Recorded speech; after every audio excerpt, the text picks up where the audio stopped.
Welcome to Lilyland's podcast. And here we are again.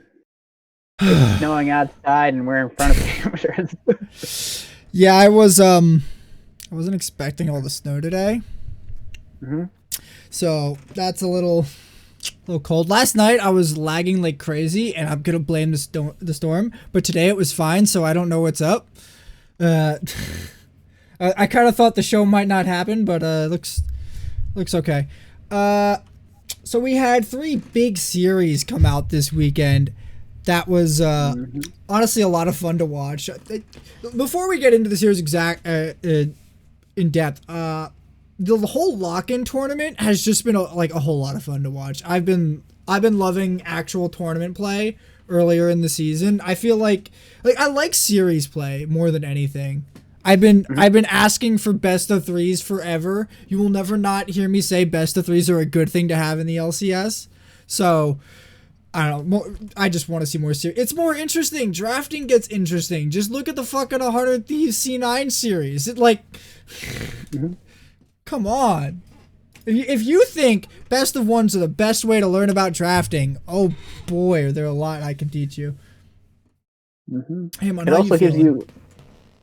I also enjoy it because it gives you a little bit of a better idea of where the standings are in the league, like right at the beginning. You're a little get to of like, okay, this might be like what our top caliber teams are, what our medium teams are, what are like our bottom tier teams. Like you can make clear judgments on who's going to be the best, and who's going to be the worst coming into the split, and maybe determine who might have a little bit of room to grow based on the play that they're doing.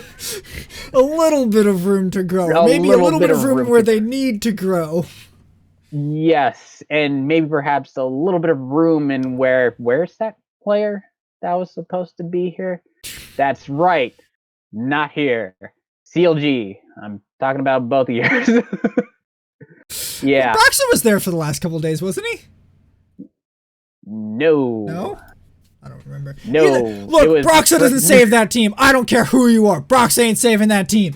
All right, Matt, how you feeling about this lock-in tournament? You have fun? Was it a good time? Did you enjoy it? I did enjoy it. Much like you, I think that best of 3s tend to make more interesting gameplay. Because, in best of 1s, it's just like a fluke can happen or a weird draft can happen, but it's in best of 3s that you really get to see you really get to see the teams pull stuff out that they might not do in a best of 1. They get to adapt and respond in a way that I think is interesting. So it was also great to see the evolution of maybe not perhaps the meta during the tournament, but it literally went from only Jhin and Kai'Sa is being played in the bot lane to our most recent series in which almost everything's coming out. There's a patch in between is why. Okay. This is something different that they did that never happens in a tournament where they went from one patch to another. I don't think it's a problem. The tournament doesn't fucking mean anything in reality, so it's fine. It's actually probably better that they do it so that they can get more data at least. Just get on the cadence for the pros. Because we're still going to be on 11.2 when the season starts on Friday. Okay. I didn't know there was a patch that occurred between that. Yeah, they started on 11.1 and now they moved to 11.2 for just the knockout state. I don't remember exactly. Okay. All right, so let's just jump right into it then. Let's talk about 100 Thieves versus Cloud9, aka the drafts I wish I got. Oh my god. Haymant, do you want to read off Cloud9's team composition for game 1? Ooh, let me pull that up real quick. Do you happen to have it in front of you? Okay, fine, I'll read it. It is Lulu top lane, Kindred jungle, Orianna mid lane, Aphelios AD carry, and Thresh support. Here's what I want to know. How does this team do anything? What is your game plan?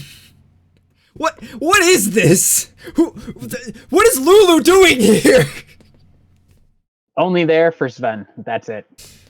But what are you buffing the AD carry from? You don't have anything to help him survive. It's if you're Lulu, you got an ultimate and you have a W and an E that can all be put on one person. All they have to do is get through Lulu and Thresh. You know how hard that is when there isn't an actual tank threatening your team composition? Yes, but the biggest thing is 200 years in the bot lane, and that's as long as you can make it a late game, then you have something, or at least mid game. 200 years, more like 200 years ago, he ran this shit up against Misfortune and got clapped. The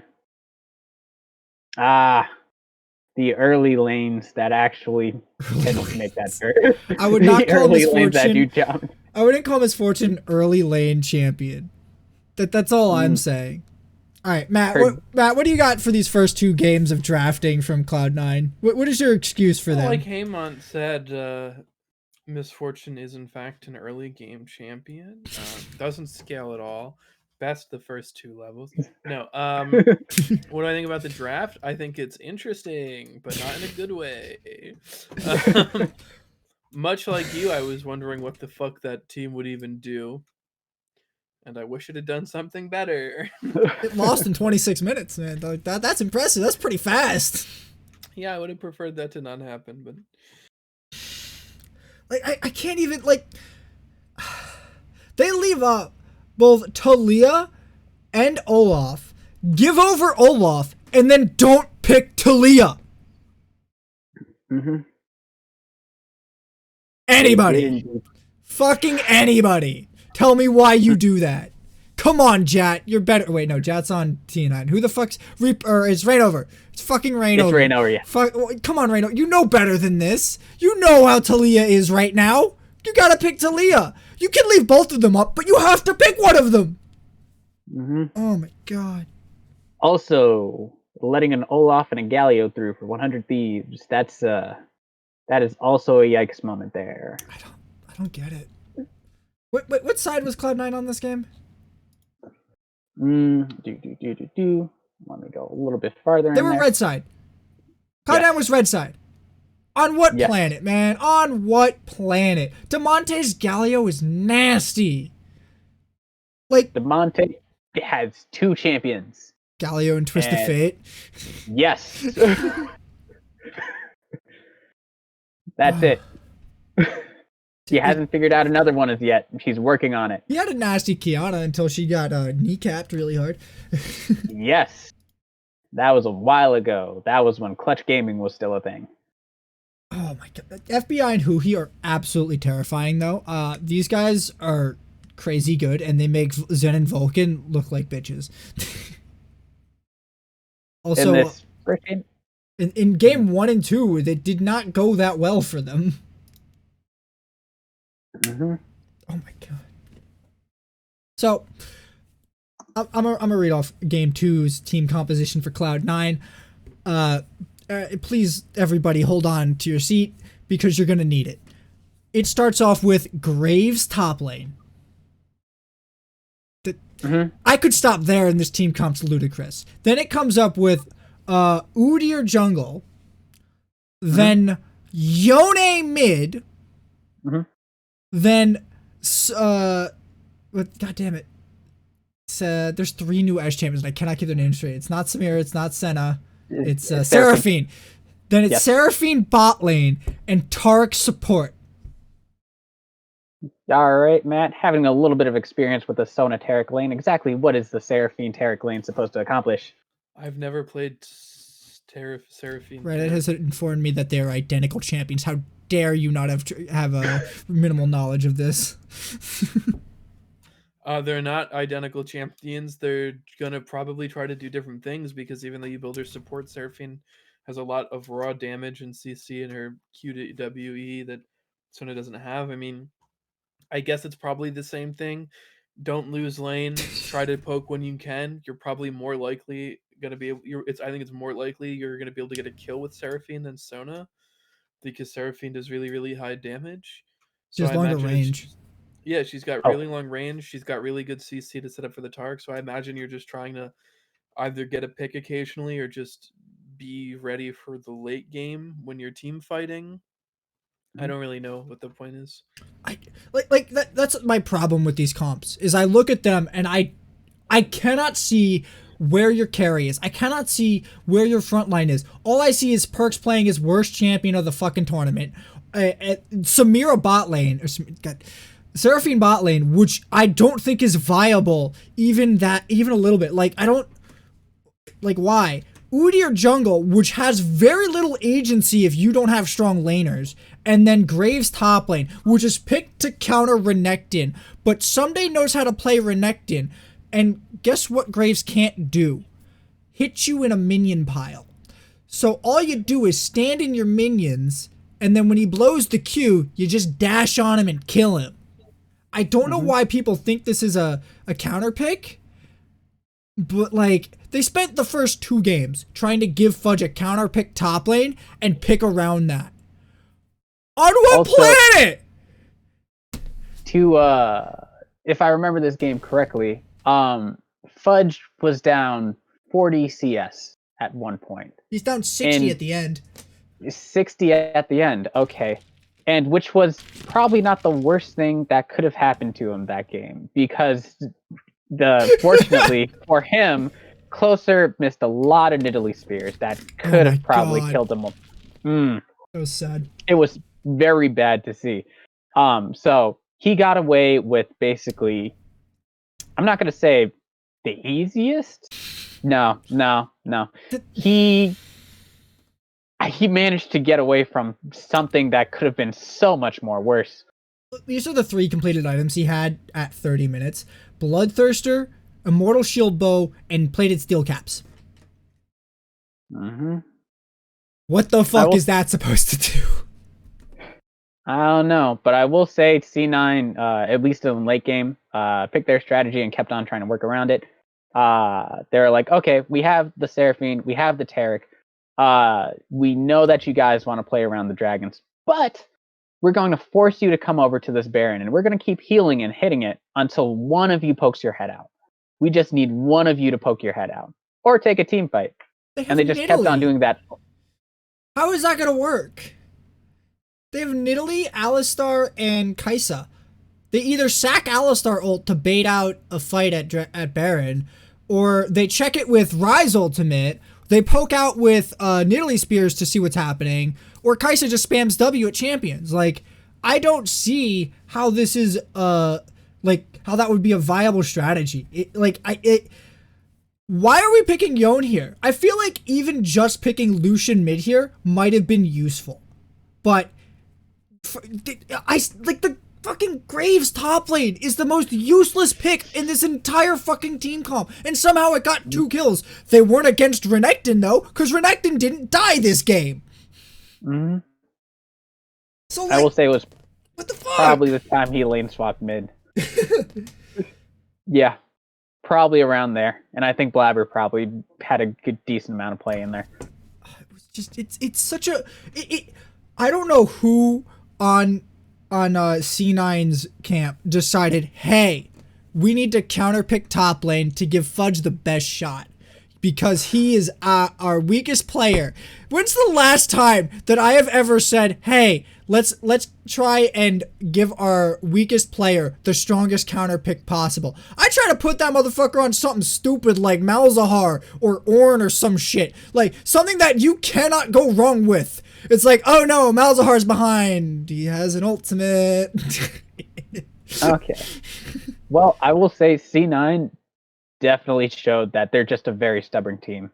Like, throughout this game and throughout this entire series. And at least in the late game, like, their shock calling, they have been making the majority of the best decisions out of basically, I would say all of the teams, albeit with the exclusion of Team Liquid. So that's it. So here's the thing. Comparing Game 1 versus Game 3 drafts for Cloud9. Hang on, let me pull up the summary. So in Game 1, they're running Kindred jungle, okay, Game 2 and Game 3. They're running Graves top, Udyr jungle, Yone Seraphine, Taric game 2. Then game 3, they switch it over to Lulu top, Udyr, Yone, Senna, and Tom Kench. Do you know how much better this composition is? You swap out 3 of the champions for other actual viable options, and it just actually makes sense. It's like, oh, Udyr dogpile is on the back line. Lulu ults Udyr. Udyr lives forever and kills the AD carry. Meanwhile, Senna is just chewing through everyone while Yone just picks everyone up and Tom Kench is security. Like, that's such a good, that's a good comp. That is global. That is pressure. That has like a team fight. So whatever the fuck happened in 2 was just some dumb shit to help Fudge live a little. Also, Lulu into Aatrox is a much better matchup than Lulu into Gragas. All right, Matt, man. we got to the happy part. What you got to say about the last 3 matches? The happy part? ? Yeah, the happy part of the match, where Cloud9 started winning games. I'm actually drinking water. This is a bad time. God damn it! This is a bad time. So this is the beginning of a turnaround for Cloud9. I don't really know why it was such a strong turnaround, and I don't know why 100 Thieves sort of deviated so hard from their game plan. Like, I don't think there was much different about their compositions, but I don't feel like DeMonte's Rise and Set were good enough to pick it for 4 games. Like, I just put him on Cassio or something. Like, or can he play LeBlanc? Please tell me he can play LeBlanc. LeBlanc into TF is such a good fucking pick. You see, the thing is, like I said, he only has 2 champions. And it's just the 2. That's the unfortunate part. Yeah, but they didn't. Well, okay. Game 5, they picked both of them. Yes. Game 5, they did pick both of them. He was very sad. It's the funniest thing. I don't know why. They started banning Yone in game 4 and 5. They banned Yone, Kaisa, and Lucian for some reason, and I just don't know why. It doesn't seem that good of a ban to ban out all 3 of those picks. I guess they're targeting, but at the same time, why do we end up with Vayne? We're talking about game 5? I mean, in general, like, they ended up with Vayne and Xayah instead of, like, anybody else. The Vayne pick, I got no clue. FBI. I'm ready to talk, by the way. Sorry. Okay. Finish your sentence. It really looked like I said, C9 was just very stubborn and they knew what to do in the late game. And by like game 4, the Thieves just looked gassed. Like they did not look like they really had anything else in the tank, even though Someday was still accumulating those major leads in the top lane. Someday still has a lead over Fudge, even though Fudge is 4-0-4 in game 5. That's hilarious to me. Oh my god. It also felt like C9 just had better objective control in the last 3 games. Well, Like they were just like yoinking Drakes left and right. I remember in game 3, one of the things that made me feel like when I was watching it, like, oh, we're still in this, is there was a tower dive bot lane, and then Senna just showed up and fucking like roasted people and like evened out the dive. And I was like, oh, okay, we're still here. We get some Drakes. It's actually a pretty even game at that point. You know, at one point, I think like 28 minutes, it's like 8-8 with like literally no gold difference, maybe a couple hundred. But it just seemed like C9 was just sort of turned on. I'm like, Haymant said eventually 100 Thieves just like gassed. So there's a very stark contrast between the compositions they were running for the first 2 games and the compositions they ran in the last 3. The last 3 have significantly higher global presence. And it seems like globals are the name of the game today. So it's just really strong to have it. Like there's one global ability in all of the last 3 games for 100 Thieves. Okay. There's 3 because they have Talia for 2 of those games. Now, I don't know how they end up with Talia without Camille, but for some reason they get Jax, which should demolish Camille, and it does. Someday demolishes Fudge without trying. Mhm. So I'm just really wondering how we don't punish through Camille harder.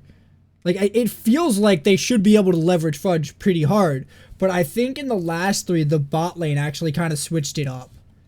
Like, it looked like Sven and Vulcan actually started playing League of Legends in the last 3 games, and I think that was the difference maker. Because when your bot lane is just getting dumpstered, it's kind of pointless to, like, give them anything. But I still hate set mid in League of Legends right now because I feel like it's useless. Like, the Monte on that set mid did not look good. How is that matchup for? Set's supposed to win it because you just wait for him to blow his W and then you run at him and hit E. And then you just chunk him out. You do that 3 times and he has to back. And meanwhile, you're just chugging health because your name's Set. Like, Set mid lane is actually pretty easy to play into a lot of the mobile mages, especially if you can mana manage them. Because your management is health, and you get more health the lower your health is. So, you know, food. Is Spellbook standard on TF? Yeah, it's the standard pick right now. Mm-hmm. A lot more flash plays. That's it. All right. We got 2 more series to get through. You got anything else to say about the series, or you want to go to the really quick one? Let's head on straight over to that really quick one. All right, so we got EG versus Team Liquid, which was a very, very quick 3-0 for Team Liquid. I think these both went like the opposite of how we would have expected them to. We thought the 100 Thieves C9 one might be more one-sided, and this one was going to be closer, if I remember correctly. I believe that's... I don't remember. I think that's right, though. And EG, I so disagree with their top lane picks, like a lot. Mm-hmm. Mind you, Team Liquid, they banned out Renekton every game. Is that what happened? Yeah, they banned out Pantheon Renekton every game, and like, what are you gonna fucking do as Impact? They banned out Renekton. Renekton's like the most broken champion in the top lane. In pro play, at least. So it's really hard to get off the ground. But then they just blind pick Gnar into Jace twice. And I don't know what you're supposed to do there. I don't think Gnar's that good. I feel like it's a gigantic hope that Gnar doesn't get screwed. But there's so many picks that people have against him. Like, I don't know. Not even just like, this is an entire meta that's kind of... most of the teams are playing around globals, so it's super easy to just go like, oh, hey, I have a TF ultimate, and there's a Gnar that's slightly a little bit too far out from underneath his turret. And he's about to transform back. Yeah, or there's an easy like, oh, I'm Talia in the jungle, and I can really easily just put a wall up there and get there and just cut him off immediately. Yeah, there's so much. It's so easy to gank him. He's just so squishy and so weak when he's not in his full threat form. Like, as a laner, I hate laning against mini Gnar. I love laning against big Gnar because I don't have to care about his range anymore. He blows his W and I get to walk up and farm. But fucking mini Gnar is a terror. As a jungler, oh boy, do I love watching that bar tick down as you're pushing up that turret and turn over and you're still sitting there at the turret. It's just free food for me, man. Oh. I only just realized that Zazel isn't on EG anymore. Oh no. Oof. That's I don't think he has a job. I don't know. He might be on an academy team. He's on an amateur team called Solify the Esports. Yeah. That's crazy to me because he's like good. He's pretty good, yeah. He was on the first NA team since season 1 to make it to semis, bro. Who was that that NA team that made it to semis in season 1? I don't know, some dog shit team. Who was it, man? Did it rhyme with free SM? Anything like that? No. Okay. Just making sure. TSM was that team, by the way, for anybody who does not know. Yeah, season 1 wasn't a real tournament. Anyway, anything to discount TSM. That's all I'm saying. They ran GP jungles, dog. They ran GPs in the jungle. What do you mean? It's a different champion. That's League? Completely different champion. All right. So the big thing I think about this series is it's kind of the rise of Udyr. Because Udyr was played in every single game, I think. Yeah. Udyr was picked in every single game for both teams. TL got it twice and then lost it for game 3. Apparently Reddit loves watching Udyr play League of Legends. I don't get it either, but Reddit likes to be real bipolar about everything. The Flash Bear slap. Mm-hmm. Every time someone gets Flash Bear slapped, an angel gets its wings. Ugh. It's just as soon as you hear that flash sound and the clap right afterwards, it's a great time. You're just like, oh, somebody's getting wrecked right now. Somebody's in for a terrible time. Okay. Oh, jeez. What else is there to say about this series? EG just looked outclassed in almost every lane. Jizuke and Svenskeren, where the fuck were you two this series? Because Jesus Christ, did you not show up? They were diving the tier 3 turret while they were about to get collapsed on. And giving Jensen 2 double kills. I do remember that distinctly happening. There was a lot of things like EG just kept on making like error after mistake after mistake, and it was like they were like, okay, we're trying to fight for something, but they also were just fighting at the wrong times or mis-executing or slight mistakes. Like Ignar would blow his Seraphine ult, and then that's just the cue for Team Liquid to go, because that's one major ultimate that's just gone, and it wasn't even close. It just looked like Team Liquid was the overall better team, and they had their nerves together. Evil geniuses were kind of shot. Watching TL's bot lane this series was kind of disgusting. Definitely an Ignar just never got off the ground. They never got to participate. And it's like, I can't even blame them, because Jizuke and Svenskeren were just playing so much worse.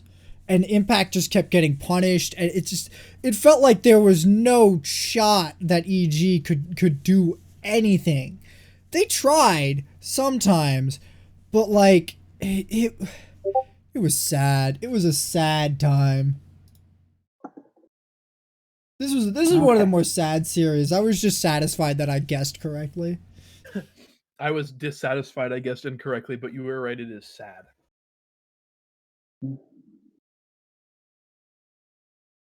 Yeah. Also, don't pick Gnar into Jace. Don't do it. Bad move. Well, you don't want to lose games. Alright. Let's go talk about the big kahuna of a series from this weekend. We got Cloud9 versus Eg for the lock-in final. Ooh, one of those is wrong. I'm bad. Yeah, it's TL. Yeah, I was about to be like, what? Uh-huh. I honestly was like, did I watch the wrong series? Uh-oh. No, you watched guys, like 2 years ago. Alright, so this is what some people have coined the series that was the Udyr's coming of age story. I don't know. A day after this tournament was really a day after this, they announced he's getting a rework. So prepare yourselves for Aatrox all over again, into how Udyr is a perfectly balanced champion who should not be touched and should be left as is, and the new rework should be a new champion. That's the Reddit tyrant. Just get ready for it. It's gonna happen. Just like everyone predicted the 3v3s. Do you think TrickUG is sad about it or happy about I guarantee you, he's like, thank God they've reworked this pizza-footed fuck. That's what he's gonna say. Verbatim. Verbatim. Oh man. Like, oh God, the pizza feet on this motherfucker. Just, ugh. All right.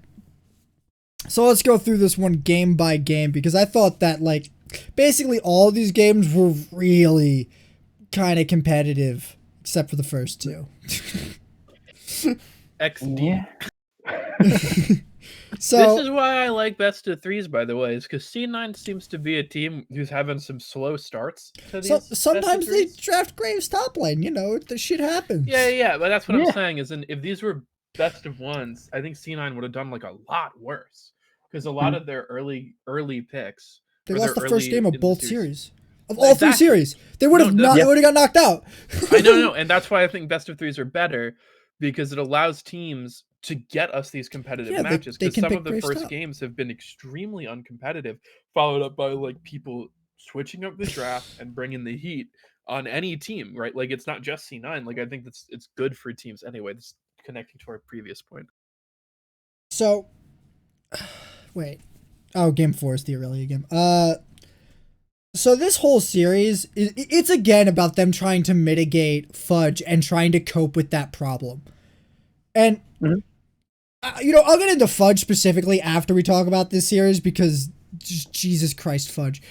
But it's such a problem when you have to focus on supporting one player as heavily as Cloud9 do, especially when your mid laner's not that good and your jungler is so hot or cold.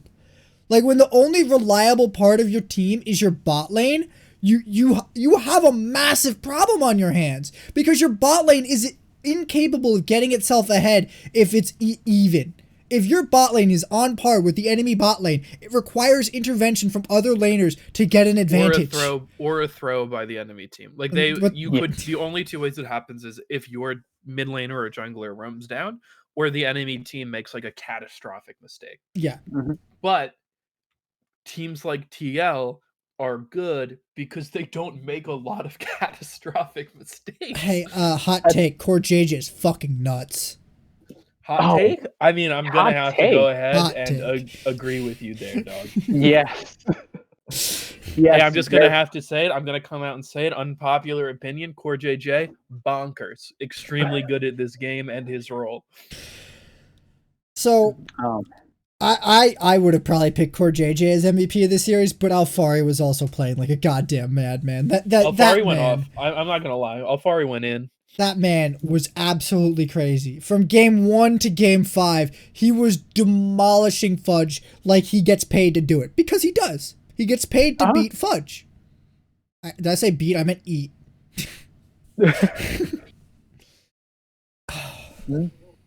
So, who? I can't get over this fucking... Oh, it's so bad. Their team compositions are all trying to give fudge agency. And then the enemy team just locks in Jax Talia, and it's just like, get in, loser, we're ganking fudge. And fudge dies, and fudge falls behind. It's just, like, how are you supposed to get an advantage like this? And then look, Perks! What is Perks doing? Perks gets Twisted Fate and doesn't do anything all fucking game, and Sven's just trying to drag people everywhere. Like, that's how they won the 100 Thieves series. They almost lost game 3, but Sven's just like, I'm going to get 2 pentakills, and everyone else is coming to the Nexus with me. Nope, where are you going? And he just fucking drags them there. Because that's the only way this team can fucking win right now, is by getting dragged there by Sven and Vulcan. I don't fucking get it. Every goddamn game is this. Matt, how do you feel about your bot lane being the only valuable part of your team right now?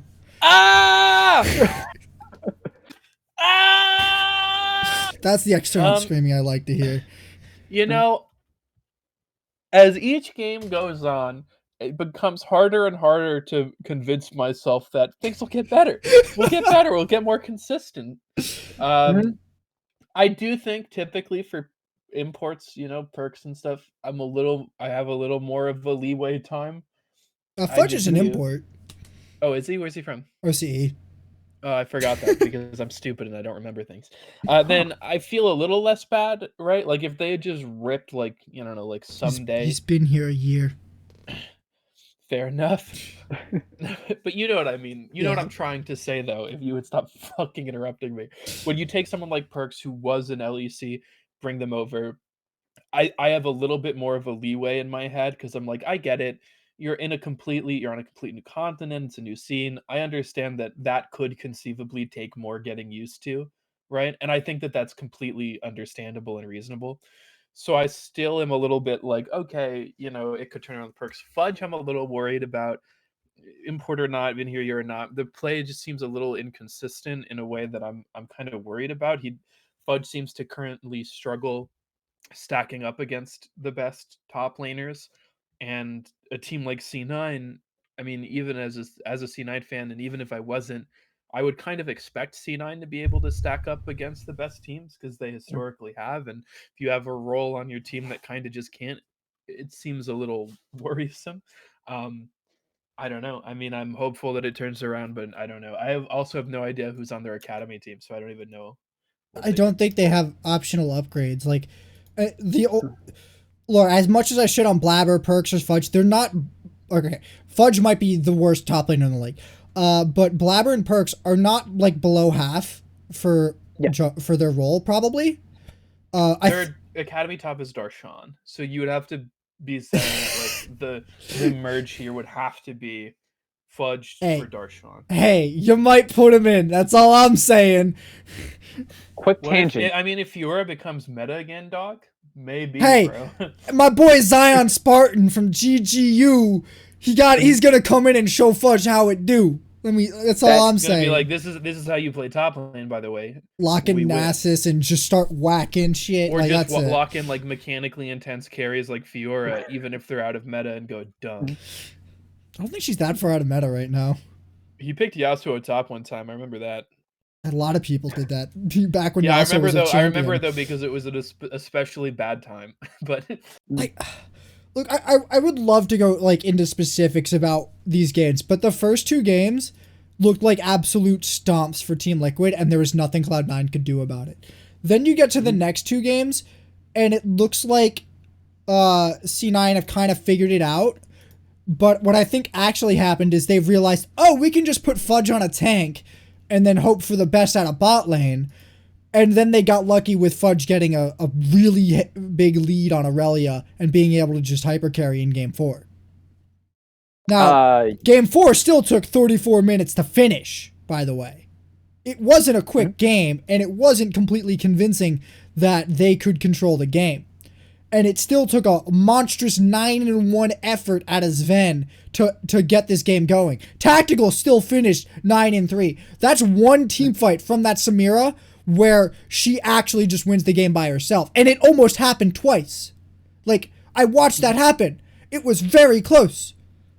So what the fuck is going on here? Why are we this disorganized? Why can Blabber not play Udyr effectively enough to control all of these dragons when he has a lead in the top lane and a lead in the bot lane, or at least an even bot lane? Can I ask though, like before the finals, wasn't Udyr like a 33% win rate? He's still shitty. Yeah. Like. Yeah, that's what I wrote when he started getting picked. Like, I mean, yeah, Blabber couldn't do it, but it seems like nobody else could either. Like, that's why I was kind of confused by all the Udyr picks. It's like, I understand that something is like considered meta or like good, or that maybe obviously the pros and the analysts know more about the game than I do because it's their job and they spend more time on it. But like, if your calculations are telling you Udyr is a meta pick, and then after the first couple of days, Udyr has a 30% win rate. That's after 2 weeks of international play in all the top 4 regions. That's what I mean. Like, why are you still picking it? If you're picking this character, you're signing up for like there is a 70% chance, roughly, because it's 30 something percent. There's like roughly a 70 to 60% chance that I will lose this game. Right? So you have to be doing it for a reason, and it's not clear to me what that reason is, right? If all of these junglers cannot get this champion to fire consistently, why are we picking it? Well, why are we doing this? It looks like Santorin is one of the few who can. But to make Udyr work, I'm talking about like everybody else though. Like, why is C9 picking it if we can't get it to work? I mean, they won Game 4 with it. I don't know if they won any other game with it. It's that Udyr, the champion, while it's great at farming, it also needs a very important supporting cast, right? Hold on. Wait, can I just say one thing, Anthony? Because I understand what you're saying, but like, let's say we're in Clash, right? Yeah. And the first day of the tournament, I'm like, I'm only picking Twitch. And we lose, and then we win one game, and then we lose. And then the next day comes around, and I'm like, hey, Anthony, I'm going to pick Twitch again. You're going to be like, no. Like, Look, I was like, but I won a game. And you're going to be like, but Twitch has like a 20. I mean, this is a bad example because his win rate's high right now.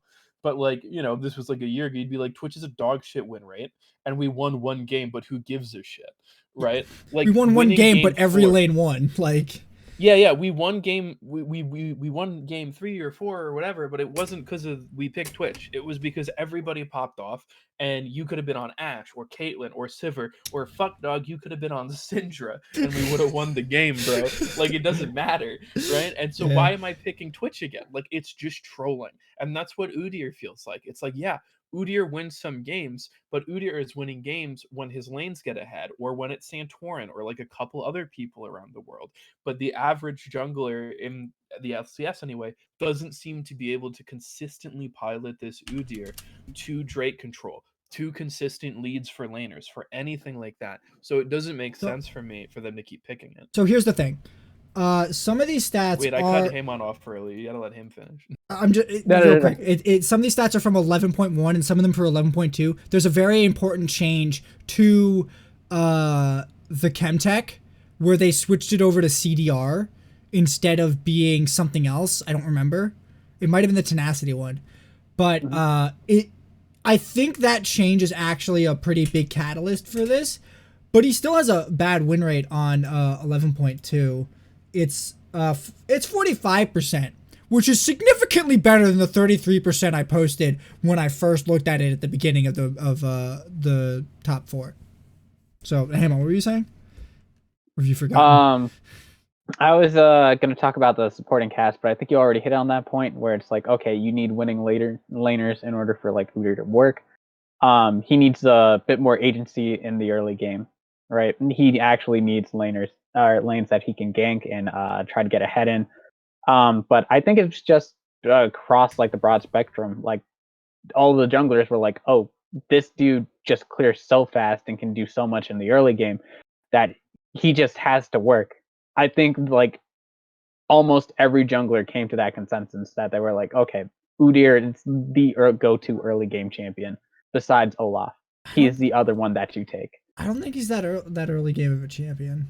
I think it's more that I think it's just his general objective control is pretty high. And if you're Team Liquid and your bot lane is Ven and Vulcan and your mid laner is Jensen and your top laner is Alfari, guess what's going to happen around 8 minutes every time? You're going to have a lead and you're going to be able to take a dragon and a herald. And now you're set up to get herald into a free full turret because you had a lead in all your lanes and you're chipping away at those plates. And now you just get the next dragon because you killed a turret. Like, it's just, I feel like it is a winning kind of champion. It's the same reason you build Magi's. You're ahead, you want to get more ahead, so you do that. I don't think he's actually good from any sort of behind position. And I also think that this is one of the few champions that Lilia is good into. I think Lilia demolishes him because of how much just dot damage and range she has over him. Like, her entire thing is to just hit Q and W on you. It's like, you just buffer through his stun with all your shit and he can't stop you. It's just, he either flashes into range of your Q or just dies. It's, I think, that's the only time I ever will be okay with Lilia in League of Legends. I actually think it's the opposite. I think he's very, I think he could probably just stick on that Lilia. As long as he has enough tenacity, he could just be there and just not care. That's all he needs. I also think just his it's the dot. It's all the dot.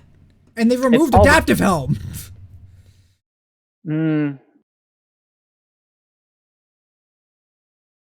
Wait a minute. What does a chem tank? Let me make sure. Chem tank is Righteous Glory. Chem tank is Righteous Glory. Yes.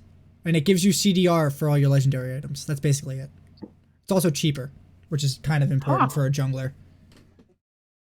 Okay. I'm 98% sure that those changes are why Udyr became more powerful. Okay. Also, he can just sprint across the map as fast as he wants to. That's also a major important point there.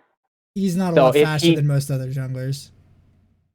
If you have your full monkey stance up, Monkey stance? and you're just the 3 stacks for movement. Monkey stance. There is turtle, bear, tiger, and phoenix. What's his passive called then? Oh, that might actually be monkey stance. Mm-hmm. I don't even know what his passive does. That's how little I think about Udyr. It's the movement. It's monkey's speed. agility. Monkey's agility. Okay, my bad. I knew it was monkey something. Anyhow. That's not monkey stance, Haymant. You fool! You absolute buffoon! No, kick me off the. Don't. I'm not I have gonna never. finish that. okay, I have never heard John. anyone talk about his passive. By the way, not ever. I have never heard this be relevant to League of Legends. It's the way. It's what keeps him zooming. That's it. I thought it was the bear stance that gives him a bajillion move speed because fuck you. I'm pretty sure the bear stance has a movement buff, but it's he just gets it passively too. All right. That's it. So, I gotta give a small little tirade on Fudge before we start talking about our power rankings. Fudge, Okay. look. Anybody who's like, you can't be critical of Fudge. He's a new player. You gotta give him time. I'm like, no. No, this is, you are playing on a team that is fighting for first place right now. You deserve every ounce of criticism that you can get, and you need to take it and internalize it to become a better player. I'm not going to be issuing any threats or violence or anything that offensive, but like As this, you should not. This man is a liability to his team. His team is having their draft absolutely mutated by his presence in their roster. He is such a, like, it's like he's the leg weights on the protagonist of the story, and it's like, until you can get these leg weights off, you're not going to be able to get far enough. And I think the longer that the leg weights stay on, the lower and lower down the totem pole C9 are going to fall. I'm not expecting him to become amazing, but like, I expected him to keep on par with where Licorice left off last year and not to actually be worse. Like, at this point, I have no idea why Fudge got put on this roster if this is how he performs. If he gets one good game out of, well, I think it was 17 game Cloud9 played, there was one game where he did good and I thought he was carrying. Mm-hmm. Meanwhile, you look at Impact, Someday, and Alfari, and you're just like, these guys are demolishing everyone. They are carrying their entire team half the time. They're the one making all the crazy plays. They're finding all the picks. They're doing all the damage in like half the fights. It's just, they're so good top lane. There are so many good top laners in the LCS right now that you cannot be this slacking in a top lane. You gotta watch out for 100 Thieves. You gotta watch out for EG. You gotta watch out for TSM because they are going to be coming for Fudge. Fudge is like, remember Flyquest when they had Solo? Remember how you beat Flyquest with Solo? Is that Golden Guardians I'm thinking of? Flyquest had Solo. No, Flyquest had Solo. Flyquest had Solo. Yeah. They were running Solo last year. Solo got to go to Worlds. Solo did get to go to Worlds. Right. That's probably the time. The way that everyone beat Flyquest was they demolished Solo. Like, that was just the option. And if you can just demolish Solo and get your crazy good top laner, Alfari, Impact, Hootie, who's the other one? Alfari, Impact, Hootie. Someday. If you can get one of those four just popping off, you know what happens when those players get really fed? They split push and destroy your base by themselves. Because they have the mind of a top laner. And the mind of a top laner says, see tower, kill tower. I will defend Solo in this matter. I'm not saying Solo was bad. I'm just saying that's how they beat the team. Yeah, but I would say it would 10 times harder to get Solo on that tank compared to Fudge. That's a major difference there. I don't think you mean for the other team in Champ Select? Yes, for the other team in Champ Select, it's 10 times harder to kill Solo. You can just bait Fudge into picking any carry and then kill him. Like, it's not even a challenge. They just give him a carry for some reason. They do give him the Camille. I think that's only good when Perks has a Galio. They gave him a Karma game too in this series. Like, Mm-hmm. I don't get it. Putting all of our eggs in the fudge basket, and the fudge basket is melting because it's made of fudge. Oh, I feel like that karma's more there to be a secondary support. The karma's there because it's how you make Olaf work. Yes, pretty much. Give him the E and let him run. That's it. So, Matt, are you disappointed in your boys? Were you proud that they got up this far? I mean, they got there, right? So fuck it. Which is impressive considering how much of a gap there is between like all of the top teams, top laners, even 100 Thieves versus Fudge. The fact that they actually did make it up here with those top laners actually demolishing Fudge all the time, it has to say something at least about something about them. I'm gonna say it says something about their C9, Sven, and Vulcan. It says something about them. The rest of the team is a big old yikes from me, but I'll give Frick some credit. I do think that C9 is a very stubborn team. So they will hold on for a full 40-minute game. Okay. You're not getting out of there. Okay, I'm gonna give you an over/under for. I'm gonna give you both an over/under for Perk's KDA in this series. Okay. I'm gonna set it at 3. Do you think his KDA was below or over 3? KDA plus assists per kills and assists. Over under? Over under. Yeah. Do you think it was over 3 or under 3? I'm definitely gonna say under. You think it was under, Matt? What do you think? I don't want to do this. You don't want to just say over or under, or do you just not want to get sad thinking about the sad? Don't want to be sad. Well, it's at 2.6 KDA, the second lowest on Cloud9. Hey, he didn't play Yone this series. He didn't. I don't think he would have been able to get away with it against TL. Actually, I'm not. He didn't get away with it against the 100 Thieves. That game 3 for 100 Thieves, I think he was the only thing that was kind of keeping them there. That was keeping them there. Maybe. Yet it was. Well, actually, no. Let me correct that. It was the game 2. Game 3, Sven making it all the way to late game was what happened for C9. But like game 2, the only reason that they were able to get picks and able to set up around that entire Baron conjunction was because Perks just kept on catching Demonte out or peeking at times when he wasn't supposed to, or other random members while they were constantly doing the Baron. Anyhow, sidetracked. What were we talking about? We were talking about the series, but I think we should move on to talking about our power rankings. Ooh. All right. So we got Spring Split starting this week. We do picks, but we don't have the schedule yet, so we can't do that. We'll have to get that in the meantime before the games start on this weekend. But I think you could probably just use our power rankings and sort of like take it down to which team we're going to pick either way, so it's probably whatever. All right, let's start from the bottom up so I can get angry at Haymant faster. The bottom, we have Dignitas at a solid 9.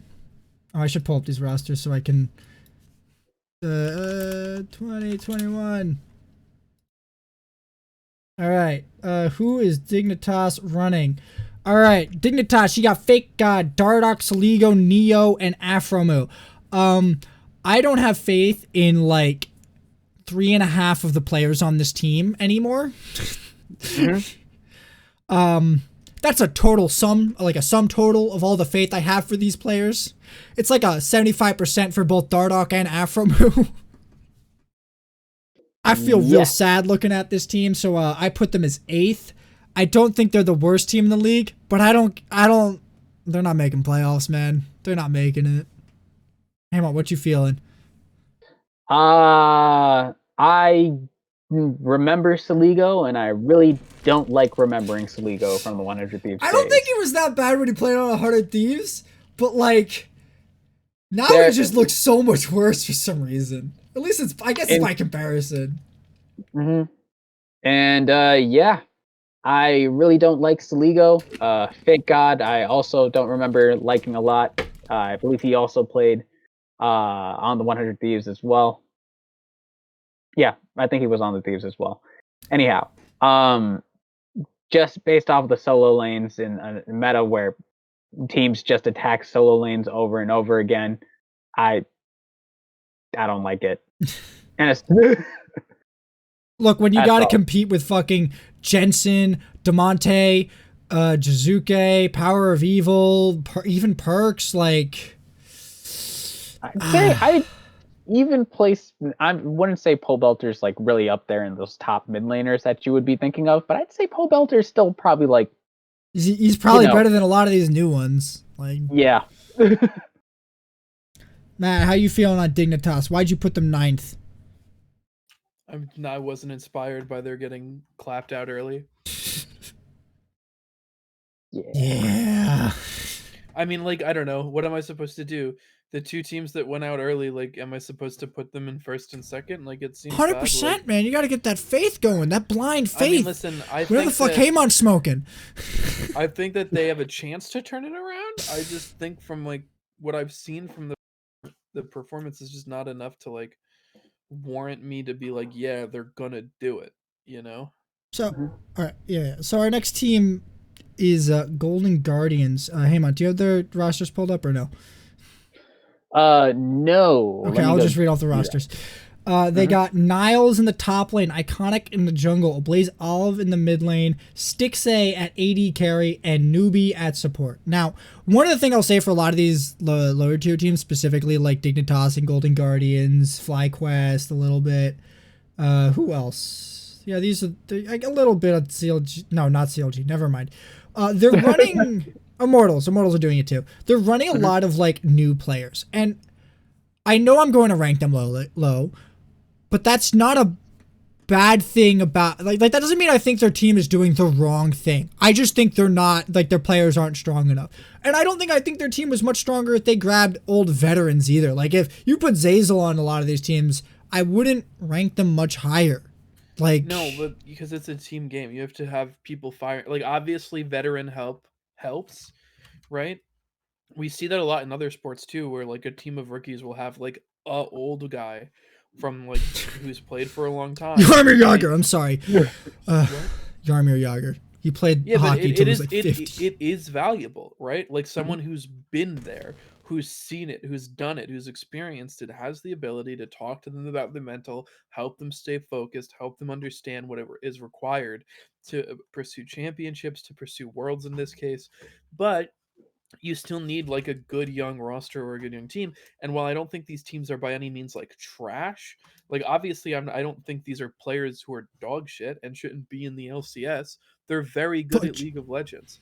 But that just being very good at League of Legends isn't enough to get dubs in the LCS. Yeah. Right? At one point in time it was season 2, season 3, season 4. Like early on. You have built a brand on it. Yeah, that's what I like. I mean, it's fine. Like, I don't think they're. I agree. What I'm saying is, I agree with you. I like that they're bringing in new blood because you gotta be giving these new players shots. And outside of expanding the league, there was like it was gonna take a Herculean effort. And you know what? An economic depression is just that kind of Herculean effort to make this happen. Ooh.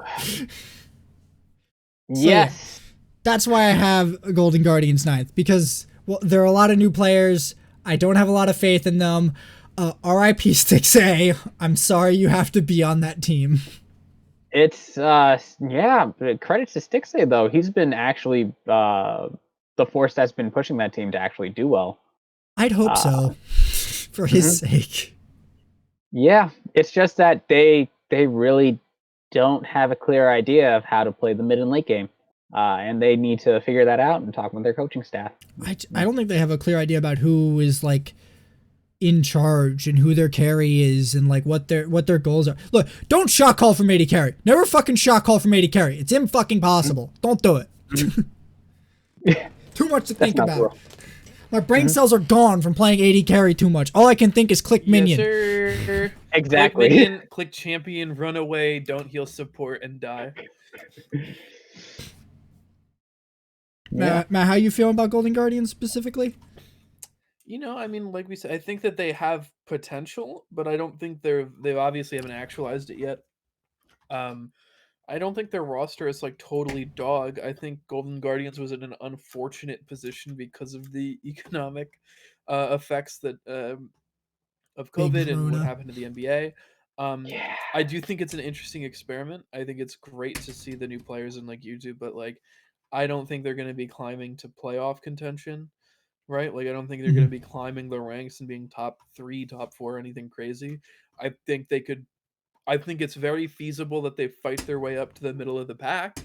I don't think that's outside of the realm of possibility. I think a lot needs to change for that to happen, though. All right. Haymont, explain to me why you have CLG 6th. For ruining my power rankings, my beautiful power rankings.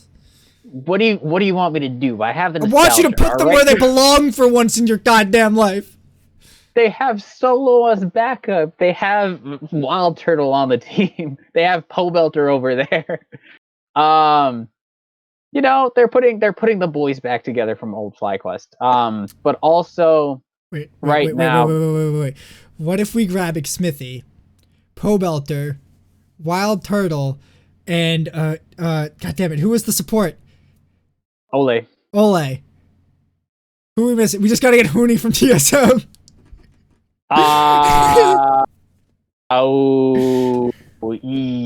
What? You don't want to do that? That doesn't sound like a good idea? That's an older Immortals roster, man! We're past that. We're not talking about Immortals. We're talking about CLG, all right? I'm thinking about a Flyquest days. All right? It was a hot roster when it was hot. It doesn't seem as hot anymore. And now they distributed it across the universe like the Dragon Balls.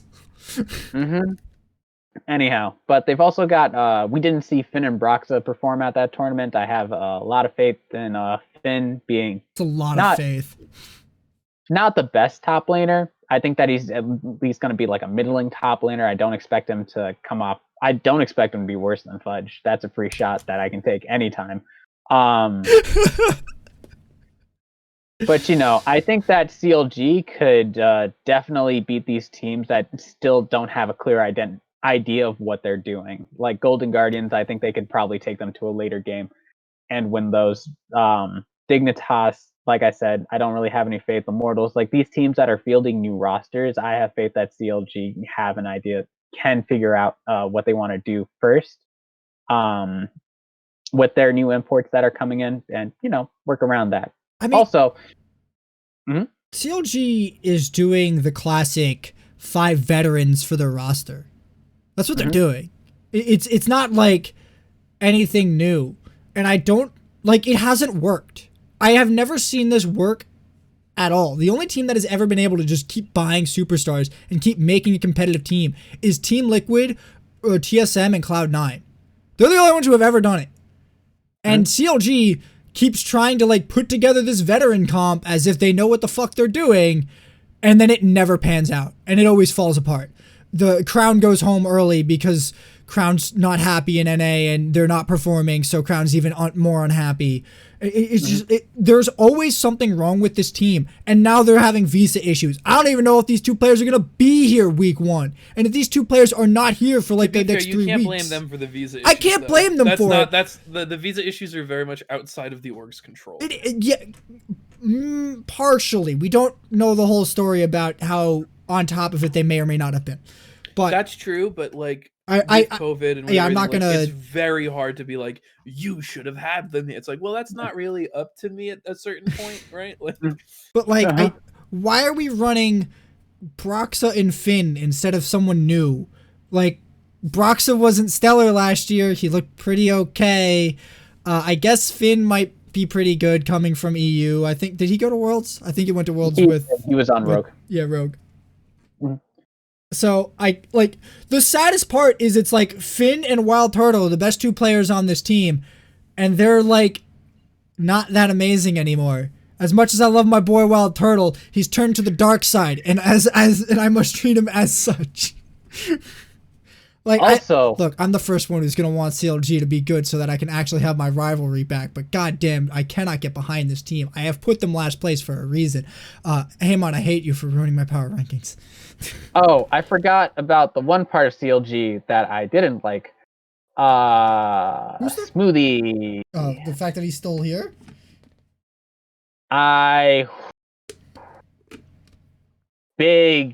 Big question mark on what he can do. Big question mark. What are your other options? You got Diamond, Newbie, and Destiny. He's got to be at least better than them, right? I think. The conflict on your face. I think he's competing with them. That's how lowly rated I do have Smoothie. I think he's competing with them. That's pretty low. I'm not going to say that Smoothie is one of the best supports in the league. I'm not even going to say he's the top 5 support in this league. But I think he's pretty clearly better than Newbie, Destiny, or Diamond. I think he'll at least be more consistent and have a bigger champion pool. Because these 3 are brand spanking new to the LCS. And they're going to be exploited by all the other high tier bot lanes in the LCS. I just dread the day TSM loses to these teams. Matt, what's your take on CLG before we move on to talking about Immortals? What'd you give it? I don't think remember. that CLG is overranked in Haymant's stuff. Oh, you think? That's it. One more time, Haymant. You've ruined my power rankings. Again! With the same team! I wouldn't have minded if you did it with somebody else, but you did it with CLG twice. And they were the first one eliminated from this tournament! They were, but they also did pull off the upset on 100 Thieves. You're right. That is part of my argument for putting TSM over them. But this Immortals! We got Revenge in the top lane, Xerxes in the jungle, Insanity in the mid lane, Reyes in the bot lane, and Destiny support. Yep. You know why I put them here? Because I don't really know these players that well, and I did not get impressed by them in the lock-in tournament. But I was more impressed than the other 3 teams below them. Insanity looks okay. That's about it. Insanity does look okay. It doesn't look like he's got everything that you'd want from a mid laner, where it's like, oh, all of a sudden, like, he can, like, clutch. He has those insane clutch moments where all of a sudden you're just like, oh, he popped off. He saved the play. He made it happen. There's been so many opportunities like last split, given that he was completely new last split, where there would be a moment where it's like, oh my god, there was this insane Malphite ultimate, and he put the Orianna ball in the wrong place and ulted. Oh. And there were so many moments like that for Insanity, where he was just like one slight tick away from greatness, like 1 second away from greatness, and then it was just gone. So here's the other thing is Immortals have been fielding their academy team for 80% of the fucking league. They have been rotating it out a lot. Well, the problem is visas and whatchamacallit? Immortals likes to do this thing where they just shove their academy team in for some ungodly reason. Which, look, I'm 85% sure they were going to get their ass pounded by 100 Thieves no matter what happened. So sure, go ahead and put in your academy team if that's what you want to do to get them to play together. Because, to be honest, Reyes and Destiny probably aren't going to look a lot better than Keith and Joey. Though, my one favorite thing about Joey is I get to make Joey Wheeler memes in every post-game thread. And I just love that. I actually like Joey. I wouldn't mind seeing him more. I have no idea what his actual personality is like. I've just projected, like, Joey Wheeler onto him. All I've seen is a Nautilus, and I was like, you know what? He did right by the champion. Yeah. That's because you're a Nautilus fanboy. Oh, absolutely. I love the dumpster truck. I do love him. Why do you like Nautilus? Because he's got a big dump trunk ass anchor. You put that yellow Nautilus skin, is it Subterranean Nautilus skin on, and the dumpster truck's coming through. That's it. Matt, how you feeling about Immortals and all these players that you've never seen before? I think they can probably do fine, but probably not insane. I'm actually hoping Xerxes can. I think Xerxes and Revenge, though I haven't seen much of Revenge, I hear good things about Revenge. I think they might be able to take some games off of the lower ranked teams. Basically, like the bottom 5, including Fly. So, but besides that, I think they can make playoffs, but. Okay, I'm a little bit worried about Xerxes because he came from the same team that Alfari did. And you would say, wow, Alfari's been great. That's amazing. Yeah, that team was last place. Yes. Xerxes was also there. Alfari, while still considered the best top laner in EU at the time. Hang on, I don't think... Alfari, yeah. Alfari, okay, never mind. Okay, yeah. But the fact that Xerxes was his jungler during this time, there's a little bit, a couple alarm bells that are going off when you hear that. That this man who's super talented, who's been dominating, we saw the TL versus C9 series. We saw him perform the entire lock-in tournament. And then Xerxes as a jungler wasn't able to make use of them or wasn't able to get something. Like they should have gotten higher than 10th place with that stacked of a top laner on there when he's considered the best in EU. Hey, I play top lane for a goddamn living. Like, it's impossible to get your team across the finish line most of the time. It's like the only way it happens if you lock in Jax 80% of the time and they just inch you 10 kills every game and you get to sit there and whack turret all game. Yes, but the fact that, you have this jungler who's coming from EU from the same team as that top laner, there was probably other problems with the team. I should give him that. But 10th, I think you should be able to make out this is something more than that, right? Especially with how insane Alfari is performing. I'm not saying Xerxes is competing for best jungler in the league here. I'm just saying Xerxes is not the worst jungler in the league. Okay, that is fair. That is fair. I'll give you that. All right. Let's go talk about our next team. For number 6, we have Flyquest. Or wait, Matt, did you talk about IMT? Yes, you did. All right. We got Flyquest. It feels awful what happened to this team because they just it's like when the ultimate team has put together and then they like some cataclysm happens and the team ends up shattered across the world, and I'm waiting for the arc where somebody has to go around and collect all the heroes to reform the super team, and you have to get them all back to. It's like getting the band back together. We need the band back to get our arc for this team, but it's just so sad that now we have Licorice. Yeah. Oh, that hurt to say. Oh yeah. Here's the roster for anyone who's wondering. Licorice in the top lane, Jose Diodo in the jungle, Palafox mid lane. Bot lane is Johnson, and support is Diamond. So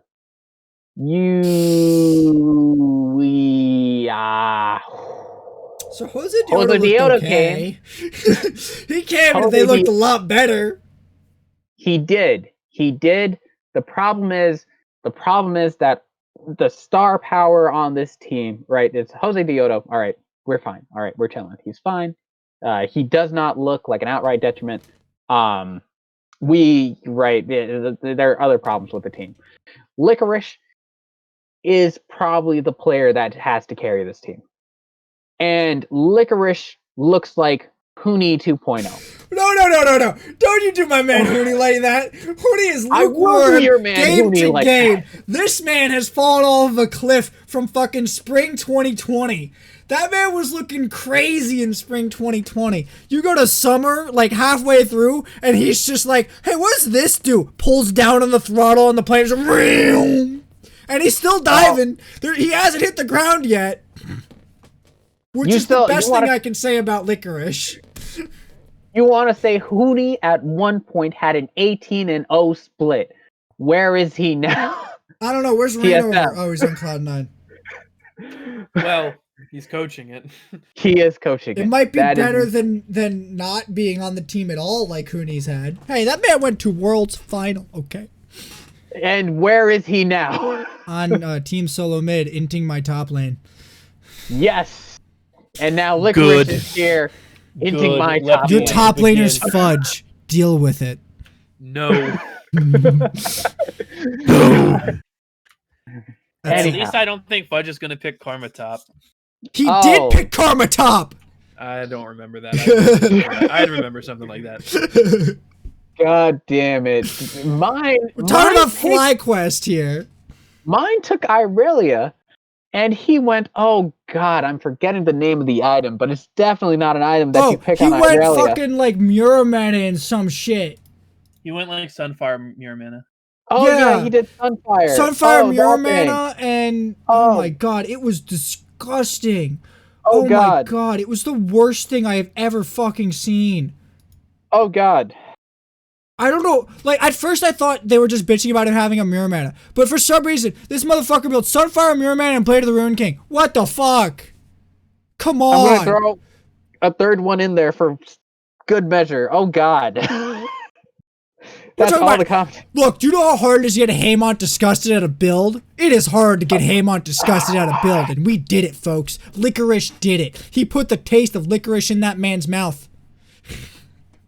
I don't like licorice to begin with, as the throw it out from Hershey Park. I don't know why it's there. Those are Twizzlers. What the fuck? I don't care. Clip that. I won't have to go back and do it. That was hilarious. Oh my god. So we have Jose Dioto, we have Palafox, who has been trying, just like Insanity. He's been having those moments where he could be good, but it just ain't there. Yeah. He just doesn't have it. His competition is also crazy. I can't. Yeah. He had a couple of good games, but it's just he looks good in lane, like his Lucian game, and he does what he's supposed to do in lane, and then it goes to shit afterwards. Like either the jungler comes and he's just like, I don't know, my brain just I said flash forward, didn't take a turret shot. I don't know. Diamond, I don't really have that much hope for. He's kind of confused. We've seen people play Maokai in the support role, and Diamond is one of them, and Diamond is not one of those people that make you go like, hey, this is a good pick. This is what works. Matt, what do you think about Flyquest? Uh-oh. Yeah, I think they're in trouble, but hopefully they don't int, so Haymant's emotions are spared. They're gonna force feed him licorice for the rest of the season. I will say, at least Johnson has been consistent, right? He was a new AD carry on the block last split. He's coming here. He's got a little bit more experience. He seems to be the one who could probably pull it for this team. But there's so many other parts of it that aren't really functioning as it should, and I don't know. It seems like he's gonna have to like 1v5 as an AD carry, and it doesn't seem like he really has the support to 1v5 as an AD carry. So I think individually they match up pretty okay to the teams below them. Mm-hmm. I think Licorice is doing awfully, but I still don't feel like he's gonna do worse than Niles, Revenge, Fake God, and Fudge and Finn. Now, I do need to. I feel like Finn is up in the air. I haven't seen Finn play in NA yet, so Finn might beat him. But like, look, Licorice, if you can't beat these guys, then I deserve whatever bullshit punishment and jeering I get for thinking you might be able to play League of Legends still. Jose Dioto looked pretty okay. Again, looks a lot better than all the other players that are below him. I think him and Broxa and Dardoch are kind of the teams you want to look at from these bottom half teams. But I still think, looking at him from Worlds, he looks like he's got some skills, and hopefully he can really grow into his own in NA. This bot lane makes me scared for this bot lane, because all the other bot lanes in the top 5 are fucking terrifying, except for TSM. And then you got XD. Palafox, who looks like he can only play 2 champions, but you know, there's that. All right, now we're on to the actual competitive teams. The teams actually gunning for winning the split. We're gonna start ourselves with Team Solomid. Now, I have them 1 place higher. Now, I think you guys have 100 Thieves place way too high, but that's besides the point. So, TSM, we got Huni in the top lane, Spica in the jungle, PoE in the mid lane, Lost as the AD carry, and Sword Art in support.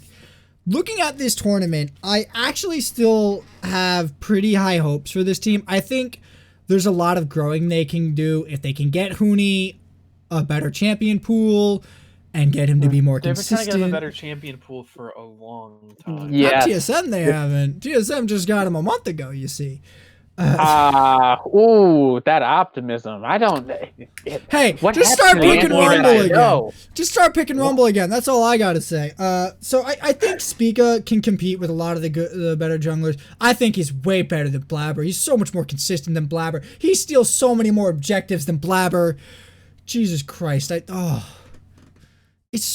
love Spica. Spica's so good. I think PoE, PoE does have to step up, I think, but I feel like his only real competition at the moment is Jensen. Like, I think DeMonte's pretty close, but I feel like he's just looking at Jensen like he's the only relevant person. No one else matters, especially CLG. And then I have Lost.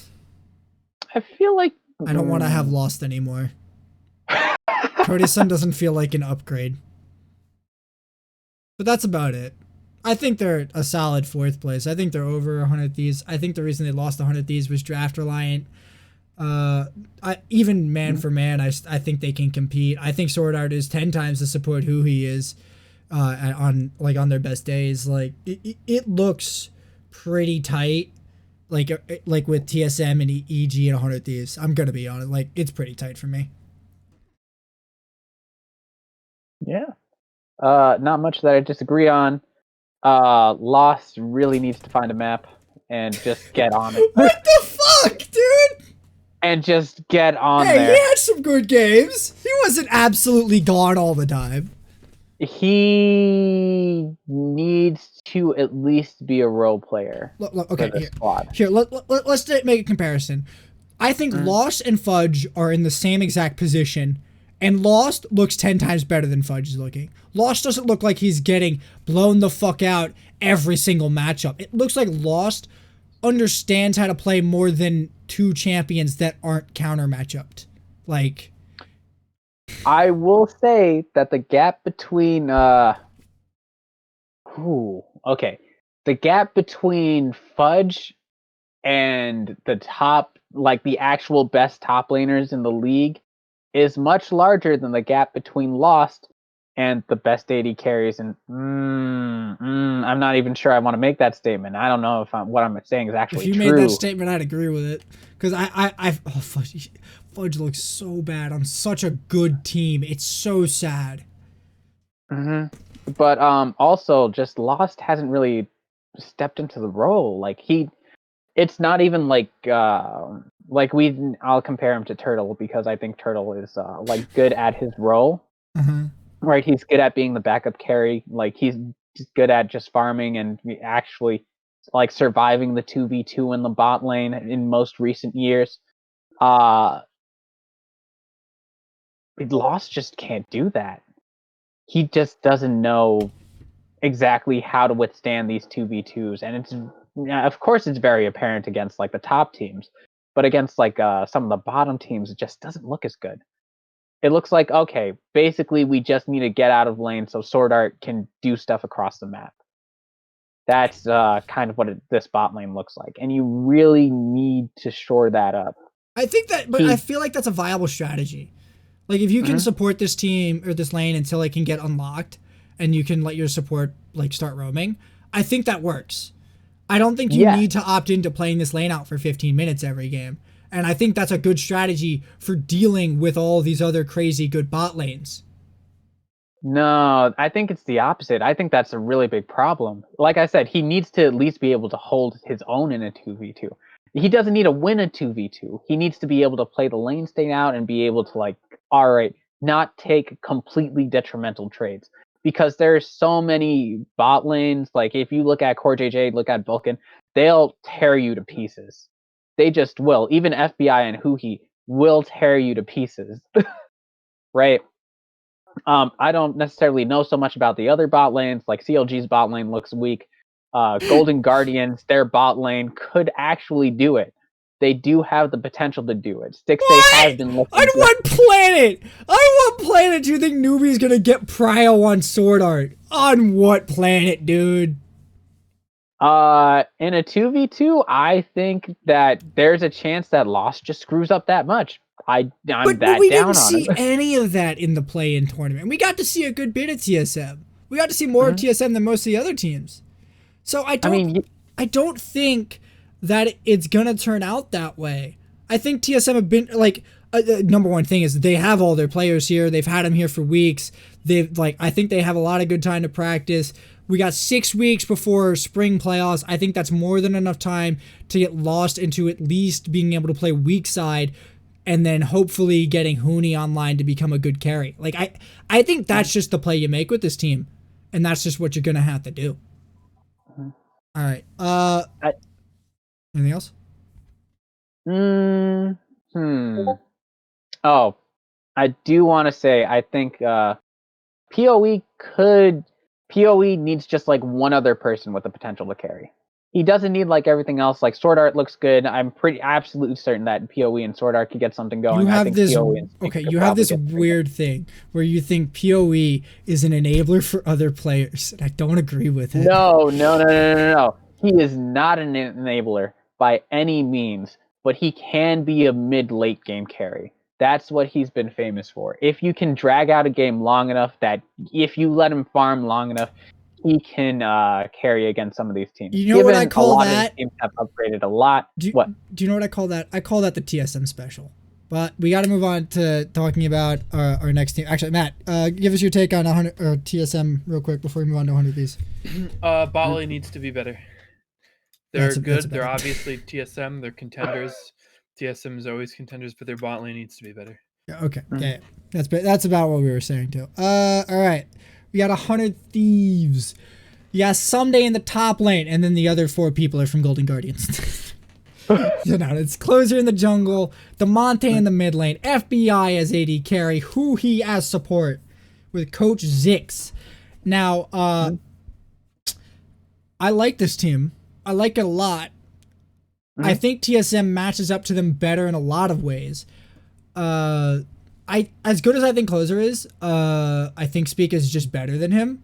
And I feel like Closer, if he's not being the carry or being a very strong initiator, he's not as good. I don't know if he can play a backseat as good. I don't know how good he'll be on Udyr, who really isn't a carry and really isn't an initiator. He's more like a guy who waddles through the sludge and the mess of a team fight to just grab the AD carry and whack him real quick and then run off hoping they don't die and then do it again. Then you got Sunday. I like Sunday. Sunday looks good. Him versus Huni is basically dependent on every fucking matchup against Huni is dependent on if Huni shows the fuck up that day. But you know. And this bot lane's fucking crazy. Demonte. I love you, Demonte. You're the success story that Golden Glue could never be, and I mean that no way to disrespect Golden Glue. Alright. Anybody else? Matt, Haymont, what's your feels? How you liking this team? I've been a Someday fanboy like day one since he joined. But it's he's definitely able to stack up against the top of the top laners there. Like he's able to stack up against Alfari and Impact, which are probably the other two that are in that echelon. He could definitely beat Huni's current best. I wouldn't say old Huni, but Huni's current best, I think he could definitely beat, or at least or match up to on like a bad day. closer. I think you hit it right on the dot. When he's having an off day, you can clearly see that 100 Thieves doesn't really know what they're doing. DeMonte, he's got his Twisted Fate, and he's got Galio, and everything else could be exploited. Everything else could be exploited very easily. He can play C9 was able to Syndra? demonstrate that. Okay, we'll give him a Syndra. We'll give him that he can indeed play Syndra, but also it's not really like.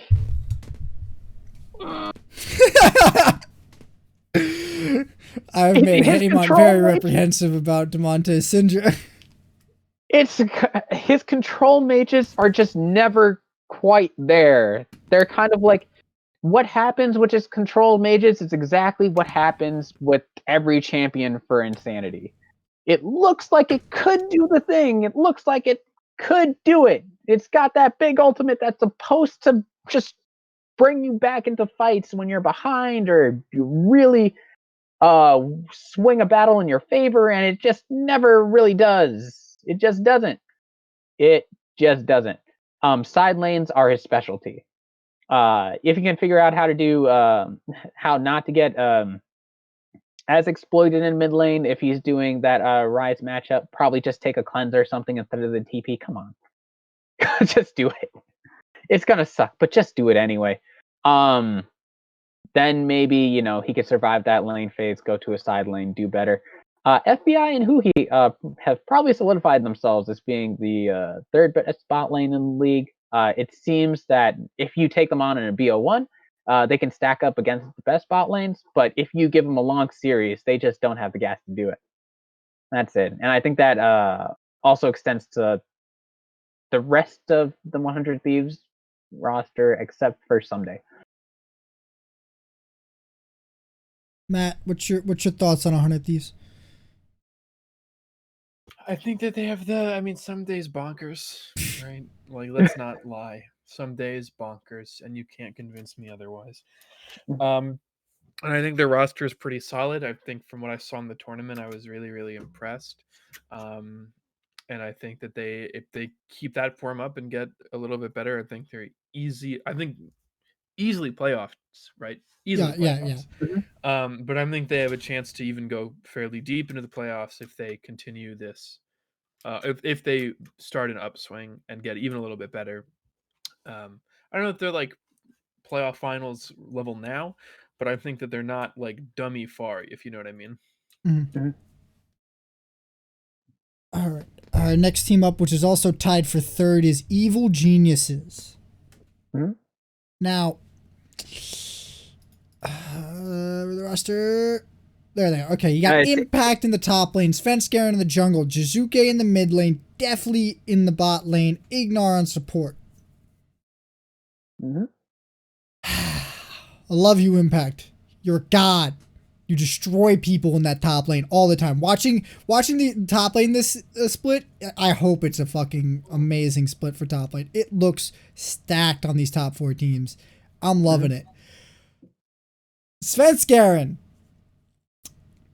You look pretty good before this part of the last series of the tournament. I'm glad you're still hot and cold like you always were. But okay. Honestly, I was debating whether I think TSM were better than them or if I thought they should go below 100 Thieves. Honestly, thinking about it now, I might actually put them below 100 Thieves just because Svenskeren and Jizuke both look super inconsistent. But I feel like when they're on form, when they're there to play, they're really good. And this team has a lot of skill. Definitely is really like coming to his own.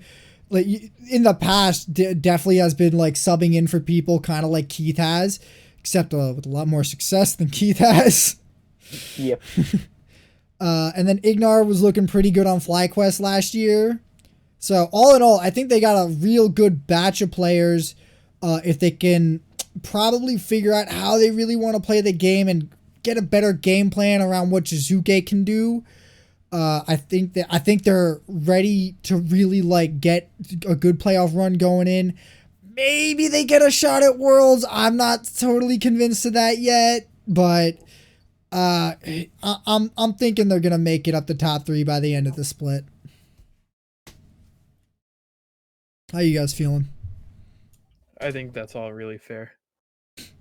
God damn Uh, I'd have to agree. I'm very happy that Impact really came back this split, because last split no one really expected him to do much of anything. Especially by the middle of the split, and we're like, okay, he's on Mordekaiser duty, and he's gonna play Mordekaiser, and that's gonna be cool. That's gonna be great to watch, and that's gonna be all the impact he has. At least this one, as soon as he brings out that Renekton, when we saw it the first game, we were like, oh, holy shit, he's stomping people. And as he kept on playing it through the lock-in tournament, we were like, oh, holy shit, Impact showed the fuck up. Impact's just awake now. It was great to see. I'm so happy he's back and that he's in that form where he looks like a top contender for the top lane position.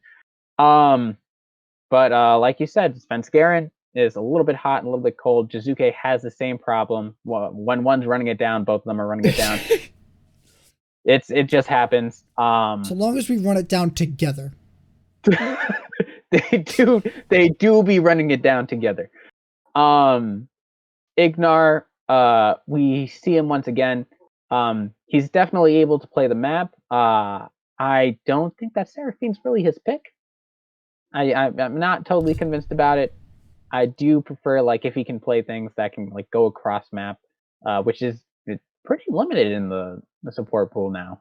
I think if we can just give him an engaged support, he would probably be fine. Like Rel, Alistar, Rakan.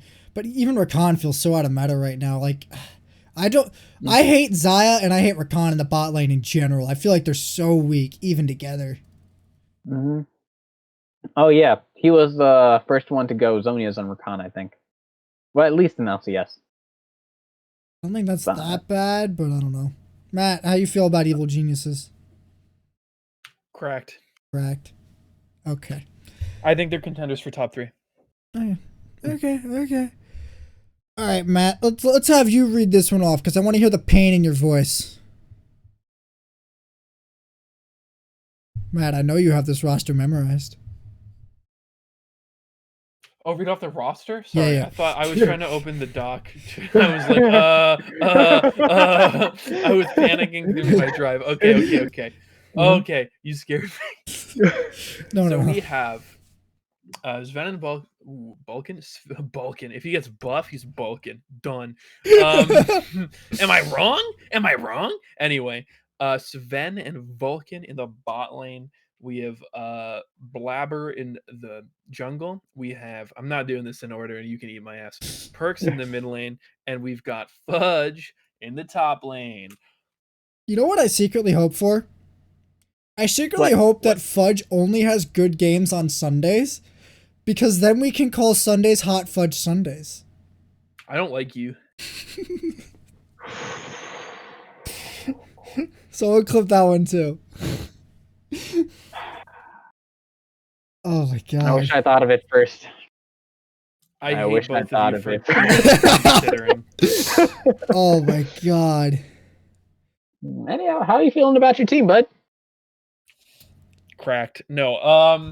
Consistency issues at the moment, but I remain ever hopeful that my boys, the lads, will bring it back. The longer it goes on like this, the harder it will be for me to believe that. But I'm still in a position where I'm like, fuck it, we could probably do it. They're probably the team that brings the most diverse drafts across all roles, I'll say. Wait, the most what across all roles? Diverse the most strats, he said. Oh. No, diverse drafts. Oh. Drafts. Yeah, champion. Haymant, we call those inting. There's no diversity program here. Some of those are inting. No, I mean some of them are not inting, but yeah. Yeah. But hey, stop! Oh my god! If you're telling me that Game 3's Sven's Ascena did not carry that game against 100 Thieves, like, come on. I don't think Ascena's bad. Didn't you play Fasting? Fasting Senna's good. That's the only way I think Senna should function. Mm-hmm. So, I've said it before and I'll say it again. Fudge is the number one problem with this team. He has changed how this team is playing League of Legends by his mere presence on this roster. Perks not being able to compete. Like, it's not even close. Perks does not compete with Jensen. It's not close. Jensen bodies him. Bodied by Jensen is back, but this time it's being distributed by Team Liquid. And it's being distributed right at Perks. So, I don't know how on God's green earth you seem to think that Perks was a great investment at this point, because goddamn, does it look like they could have spent all of that money on fucking GameStop and made a bundle instead of that one, bro. Instead of fielding 2 players, they could have gotten the same result fielding 3 players and saved $5 million. Wait. I will say that Perks right now currently does seem to be doing better with Blabber than Niski. Wait. Did we watch the same last series? Because we did not watch the same last series, if that's your takeaway. Because it looks like Blabber and Perks are the worst part of this team outside of Fudge. And it looks like Fudge is causing these two to be a problem. And and that's what it looks like. I don't know if that's what's happening, but all I know is that you fucking need to fix something here. If Perks doesn't start dominating everybody when the split starts, then guess what? You now have 2 solo laners who can't compete in the top end of their lane. That is the worst place to be in the League of Legends. Like, look, it sucks when your bot lane's bad, but you know what sucks more? When the 2 players that are bad are in 2 lanes. Mm-hmm. Oh, it's so... I can't help this team. I can't. I fucking can't. Just put in Zion Spartan. Just put in Zion Spartan. Would be nice. Okay. It'd be amazing. They can put in Zion Spartan if TSM puts in Cody Sun. Can we make that deal? Sure. Let's make that deal. What am I Let's losing? do that. Hang on, am I losing something here? Hang on. We're gonna see which academy player is the better upgrade. That would be great to calling see. Zion Spartan an academy player. Now that is a bold statement, Haymant. That's currently where he is. I know him and his long career as the Darshan, which was preceded by Zion Spartan. So I've heard. I only came here season 5. I was there when the Black Magic was written, when he was on GGU and got 2nd place versus TSM. Oh yeah, that was the good old days. Anyhow, well, like I said, it would be great to see which one would be the better upgrade for their teams. Yeah, that'd be hilarious. I would enjoy watching that. But we still need to finish off these power rankings. Yeah, we got one more team left. And I don't feel like there's going to be a lot to say about this. I feel like there's going to be a lot. Really? Okay. Let's just go through the formality. We got Team Liquid for 1st place. Total unanimous vote. Alfari in the top lane, Santorin in the jungle, Jensen in the mid lane, Tactical in the bot lane, CoreJJ at support, and Jat as the coach. Mm-hmm. So, the only spot I think where they have any sort of competition for someone being better than them is probably AD carry. I think FBI and Sven are definitely giving Tactical a run for his money. But, like, looking at this tournament, Tactical is just bodying people. Like, just doing so much damage. And it's just, like, oh my god. That's right. Like, every time I look at anything anyone on this team does, I'm just like, Jesus Christ, who let you out of whatever cage you were put in? You're such a freaking animal. You're demolishing everybody. It's crazy. I love it. Watching this team is fun. Oh, yeah. CoreJJ is insane. CoreJJ is just insane. Like, you can't predict CoreJJ. You can't know what CoreJJ does. You don't know what CoreJJ thinks. All you see is that he just makes insane plays out of his mind 24/7, and they're just amazing. That's all. That's it. He's the main initiator for this team. He doesn't have to be the main initiator of this team because of how much power there is in the other roles. But he just is. And when you think of TL winning, you think CoreJJ did a play. And most of the time, you'd be right. Matt, how you feeling about Team Liquid? They're insane. Mm-hmm. Core JJ is one of the best players in the world right now, probably. Which, oh my god, that man. Oh, probably. Oh, that man. He's really, really good, man. And the rest of the team is really, really good too. So it's like, what are you gonna do? Like, lose? All right, cool. Yeah. Oh. Oh man. I think that's that has been our power rankings for Spring Split 2021 of the LCS. Udyr coming into meta right as he got voted out to become the newest champion update. I look forward to seeing the threads on Reddit. That's gonna be a fun time. Oh yeah.